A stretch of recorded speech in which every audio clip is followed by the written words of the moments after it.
40 साल का ये शख्स खुद को बाबा पीताम्बर बताता है।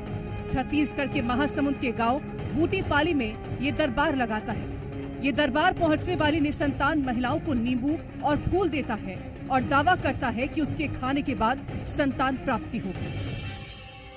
हैरानी की बात यह है कि इसके कई लोग फंस गए हैं। सुबह से लेकर शाम तक इसके दरबार में लोगों की भीड़ रहती थी। पूरे गांव में गाड़ियों की कतारें लगती थी।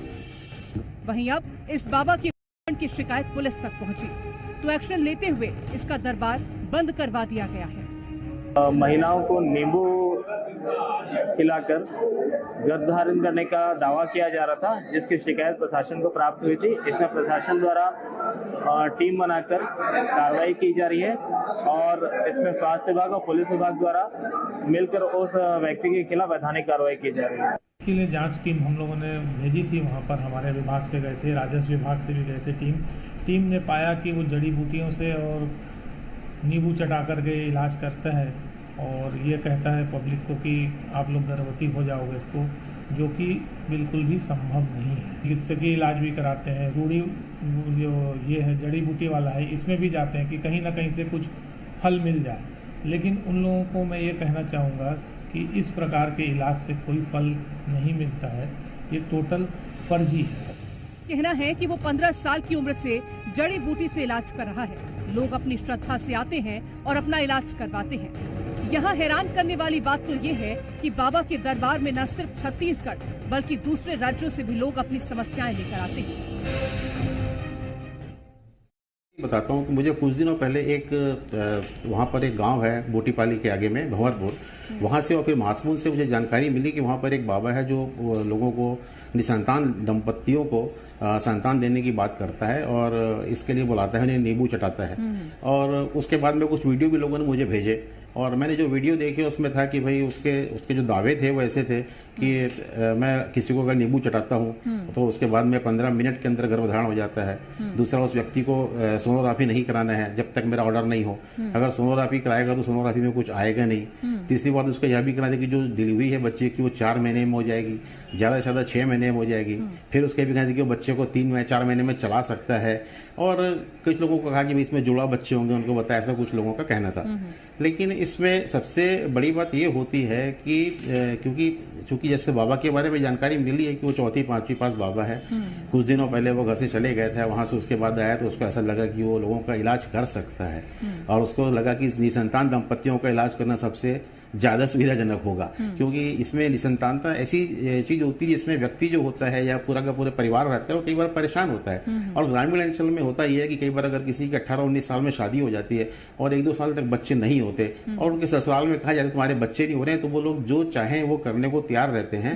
चूंकि गांव के हिस्से में बड़े अस्पताल नहीं होते हैं, वहाँ IVF के बारे में जानकारी नहीं होती है, निसंतानता के इलाज के बारे में जानकारी नहीं होती है, इसलिए जो ऐसे चमत्कारिक दावे होते हैं ऐसे दावे लोगों पर असर डालते हैं। इसका फिर बहुत सारा एक टीम होती है इनके प्रचार करने की, वो उसके बढ़ा चढ़ाकर बताती है। जबकि इसमें एक बात है, अगर किसी व्यक्ति को अगर नींबू चटाया जाएगा तो नींबू तो उसके पेट में जा रहा है, गर्भ कैसे धारण होगा? एक बात यह है। दूसरी बात यह है कि उस बाबा को यह भी नहीं पता है कि जो निसंतानता है वह सिर्फ महिलाओं के कारण नहीं होती है, पुरुष भी नपुंसक हो सकता है। कई सदैव समिति उसकी सभाएं होती हैं लगातार। हम गांव में जाते हैं, लोगों से बातचीत करते, लोगों को चिकित्सकीय उपचार के लिए प्रेरित करते हैं, उनको बताते भी हैं। लेकिन असल में निसंतानता एक ऐसा है जिसको बहुत सारे अभी ग्रामीण क्षेत्रों में अभिशाप माना जाता है। उस जो बच्ची जो रहती है, जिसके अगर बच्चे नहीं हो रहे, महिला या कोई ऐसा भी है जो संतान को, तो उसके घर के लोगों उसको ताने सुनने पड़ते हैं। तो इसलिए उनको लगता है कि जो इलाज सस्ता हो जाए, जल्दी हो जाए, एक आध बार नींबू चाटने में इस व्यक्ति को गर्भधारण हो जाए तो उसको ज्यादा बेहतर है। और भी इसमें इसलिए लोग ऐसे चमत्कारों के चक्कर फंसते हैं। आजकल पढ़े लिखे लोग भी हैं, वो भी ऐसे चक्करों में फंस जाते हैं। लेकिन चूंकि यह एक संतान होना एक ऐसी प्राकृतिक प्रक्रिया है कि कई बार कुछ लोगों के जो है संतान 1 साल में भी होती है, किसी को 5 साल में भी होती है, किसी को 7 साल में भी होती है और किसी को 5-7 साल 8 साल बाद भी होती है। ये हम लोग लगातार देखते आ रहे हैं और कई बार उनको उपचार भी नहीं होता है, तब भी उनको होती है। तो ये एक इसमें मानसिक शारीरिक प्रक्रिया ऐसी है, कई बार उसमें जब पूरी परिस्थितियां अनुकूल हो जाती हैं शारीरिक, तब संतान होने लगती है। तो यह जो है इसमें ऐसी प्रोसेस है जिसमें अगर कोई बीच में कोई चमत्कार का दावा करके अगर क्लेम करता है कि मेरे कारण हुआ है तो लोग ऐसे में आकर्षित हो जाते हैं। और चूंकि हमारे देश में यह कहा जाए कि सभी जगह जो है चमत्कार आदि चीज़ों पर ज़्यादा यकीन करते हैं बनिस्बत की सही ढंग से उपचार कराने पर, क्योंकि इसी मौसम में छत्तीसगढ़ में लगातार यहाँ तक कि बिजली गिरने पर भी लोग झाड़ फूक कराते हैं, ऐसी बातों पर भी कराते हैं। तो निसंतानता तो ऐसी चीज़ है, इसमें अगर आदमी कई बार सोचता है कि वहाँ ठीक नहीं होगा तो मैं दूसरी जगह चले जाऊँगा, नारियल लेकर के, हो सकता है बच्चे हो जाएं, ताबीज लगाने से बच्चे हो जाएं, ताबीज देने से। लेकिन ऐसे जितने मामले हुए हैं निसंतान वालों में, बहुत सारे मामलों में ऐसे बाबा जो हैं वो रेप के भी दोषी सिद्ध हुए हैं, उन पर आरोप लगा है, उस पर शिकायतें हुई हैं। तो इसलिए मुझे लगा कि इसमें हमको शिकायत करना चाहिए ताकि सही बातें लोगों के सामने आए। और जो अभी इन्होंने कहा कि जो पुरुषों को नींबू चटाया जाता था, ये बात आज तक कभी सामने नहीं आई। उस बाबा ने, उसके आप पुराने वीडियो देखिए, उसमें उसने कभी नहीं लिखा है कि मैंने। ऐसे ही साथ हमारे जुड़े रहने के लिए हमारे चैनल को सब्सक्राइब कर बेल आइकन जरूर दबाएं ताकि हमारी जो प्रत्येक वीडियो है आप तक पहुंच सके।